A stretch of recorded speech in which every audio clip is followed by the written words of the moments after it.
미국이 지난주에 기준금리를 올렸었잖아요. 그러면서 우리랑 그 금리 차가 벌어지면서 자본 유출 우려도 나왔습니다. 근데 4월 달 주식과 채권 모두 순매수를 기록했다고요. 예.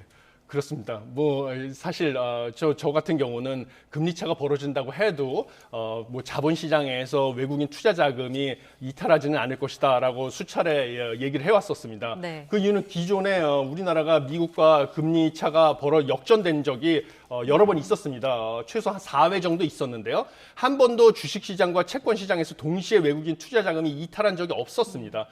그래서 채권시장에서는 항상 외국인 투자 자금이 들어와 가지고요. 주식시장과 채권시장 합치면 순유입이었거든요. 근데 이번에도 마찬가지로 채권시장에서도 대거 외국인 자금이 투자 자금이 유입이 됐습니다. 특히 채권시장 같은 경우는 한국의 신용 등급은 뭐 국제 신용평가사 기준으로 AA 등급으로 되게 우량한 수준이고요.